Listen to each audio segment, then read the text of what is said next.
তামিলনাড়ুতে বিজয়ের ঐতিহাসিক অভিষেক, দ্রাবিড় রাজনীতির বৃত্ত ভেঙে মুখ্যমন্ত্রী হিসেবে শপথ সি জোসেফ বিজয়ের। তামিলনাড়ুর রাজনীতিতে দীর্ঘ 6 দশকের প্রথা ভেঙে এক নতুন ভোরের সূচনা হলো।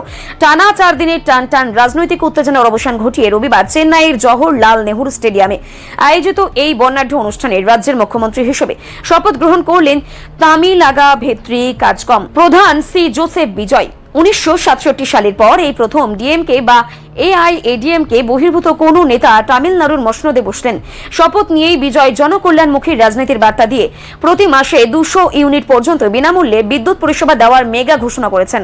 শপথ গ্রহণ অনুষ্ঠানে বিজয়ের পাশে দেখা যায় কংগ্রেস নেতা রাহুল গান্ধীকে, যা জাতীয় রাজনীতিতেও বিশেষ তাৎপর্যপূর্ণ।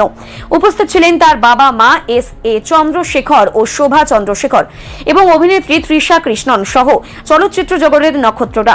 প্রধানমন্ত্রী নরেন্দ্র মোদীও তাকে সোশ্যাল মিডিয়ায় অভিনন্দন জানিয়েছেন।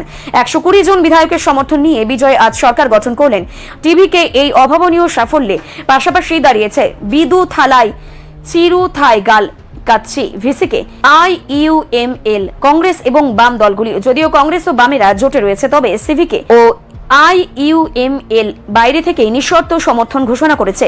সমর্থকদের বাঁধভাঙা উচ্ছ্বাসের মধ্যে দিয়ে সূচিত হওয়া এই একটি নতুন সরকার দক্ষিণের রাজনীতিতে এক শক্তিশালী বিকল্প হয়ে উঠবে বলেই মনে করছেন রাজনৈতিক মহল। আকাশ ছোঁয়া প্রত্যাশা জনসমর্থনের উপর ভিত্তি করেই যাত্রা শুরু হলো মুখ্যমন্ত্রীর বিজয়ের।